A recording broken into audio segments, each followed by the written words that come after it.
नमस्कार प्रिय दर्शकों, आज हम सुनने जा रहे हैं वैशाख मास पूर्णिमा की कथा, जिसे बुद्ध पूर्णिमा के नाम से भी जाना जाता है। श्रोताओं, आपने जिंदगी में बहुत सारी कथाएं सुनी होंगी।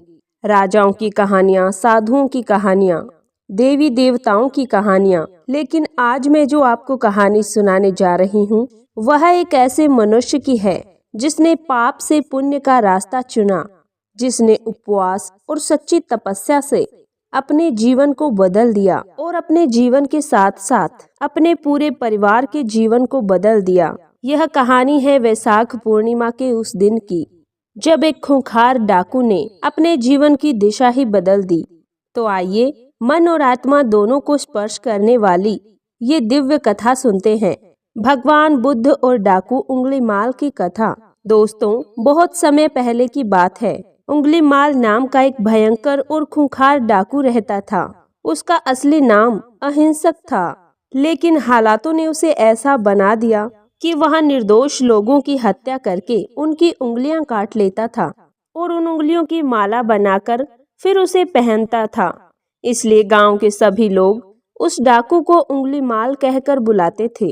लोग डर की वजह से उस जंगल से होकर नहीं गुजरते थे जिस जंगल में डाकू उंगलीमाल और उसका परिवार रहता था। डाकू उंगलीमाल कहता कि मैं मनुष्यों को मारना तभी बंद करूंगा जब तक मैं 1000 उंगलियों की माला न पहन लूं। वहां के राजा और वहां की सेना उसे पकड़ने में असमर्थ थी। तभी वहां एक दिन भगवान बुद्ध का प्रवेश होता है।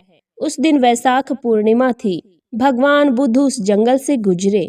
सभी गांव वालों ने भगवान बुद्ध को रोका और कहा, भगवान, उधर मत जाइए, क्योंकि वहां उंगलीमाल डाकू रहता है। वह किसी को नहीं छोड़ता। भगवान बुद्ध मुस्कुराए और बोले, जिसके पास करुणा, दया और मातृत्व हो, उसे किसी से कोई डर नहीं होता।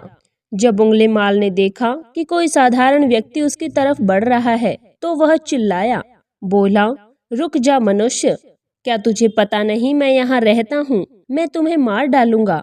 लेकिन भगवान बुद्ध शांति से चलते रहे। उंगलीमाल चकित होकर बोला, क्या तूने सुना नहीं? मैंने क्या कहा? भगवान बुद्ध ने कहा, मैं तो रुक गया हूँ।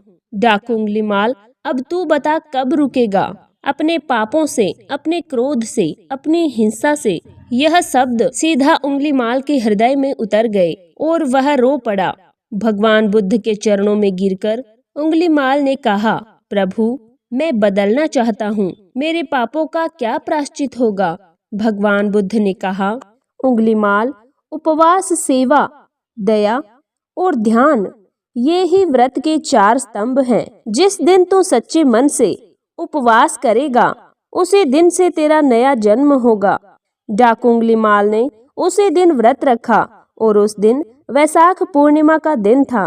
अगले ही दिन उसका मन इतना शुद्ध हो गया कि वह भिक्षु बन गया। व्रत और उपवास मनुष्य को शुद्ध करने के लिए नहीं होते, बल्कि मन और आत्मा को भी निर्मल करते हैं। वैशाख पूर्णिमा के दिन व्रत करने से मनुष्य का अहंकार और क्रोध कम होता है। प्रत्येक मनुष्य के हृदय में करुणा का उदय होता है। हमारे अंदर विवेक और ज्ञान का प्रकाश होता है। भगवान बुद्ध ने सिखाया कि असली व्रत वह है जो हमें खुद से भी बड़ा बना दे। प्रत्येक मनुष्य को उस दिन क्या करना चाहिए? उपवास करें यदि संभव हो सके तो, नहीं तो सात्विक भोजन लें। ध्यान करें, विशेष रूप से करुणा भाव से किसी जरूरतमंद को अन्न या वस्त्र का दान करें। गौतम बुद्ध के उपदेशों को सुनें और उन्हें अपने जीवन में अपनाएं। दोस्तों, अब हम गौतम बुद्ध के बारे में जानेंगे कि वे एक साधारण मनुष्य से बुद्ध कैसे बने। दोस्तों, कई हजार वर्ष पहले की बात है। भारत की लुम्बिनी, जो आज भी नेपाल में है, शाक्य वंश के राजा शुद्धोधन और रानी महामाया के घर एक दिव्य बालक का जन्म हुआ। यह बालक बहुत ही तेजवान था, क्योंकि उसका जन्म वैशाख पूर्णिमा के दिन हुआ था। जब इस बालक का जन्म हुआ तो वह नन्हा बालक 7 कदम चला और हर कदम पर कमल का फूल खिला। उसने कहा कि मैं अंतिम बार जन्मा हूँ, अब मैं इस संसार से मोक्ष प्राप्त करूंगा। तब राजा और रानी ने उसका नाम सिद्धार्थ रखा। सिद्धार्थ जब बड़े हुए तो वह बहुत ही दयालु और शांत स्वभाव के थे। जब वह विवाह के योग्य हुए तब माता पिता ने उसका विवाह करा दिया। विवाह के पश्चात उन्हें एक पुत्र की प्राप्ति हुई। वह पुत्र भी सिद्धार्थ की परछाई था। लेकिन जब उन्होंने जीवन का असली दुख, वृद्धावस्था के रोग और मृत्यु को देखा तो उनके मन में वैराग्य हो उठा कि यह जीवन का असली सत्य है। मनुष्य वृद्धावस्था को प्राप्त होता है। महज 29 वर्ष की आयु में उन्होंने अपना महल त्याग दिया। छोटे से नन्हे से कुमार को त्याग कर वो सत्य की खोज में निकल पड़े। 6 वर्ष की तपस्या और ध्यान के बाद गया में नीम बोधि वृक्ष के नीचे बैठकर उन्होंने ज्ञान को प्राप्त किया। वैशाख पूर्णिमा की रात को ही उन्हें ज्ञान प्राप्त हुआ था। उसी क्षण से वह गौतम बुद्ध कहलाए। जागृत पुरुष 80 वर्ष की आयु में कुशीनगर नाम के स्थान पर वैशाख पूर्णिमा के दिन ही बुद्ध ने शरीर को भी त्याग दिया। लेकिन उनके जाने का अर्थ अंत नहीं था। उन्होंने अमर हो जाने वाला संदेश छोड़ दिया।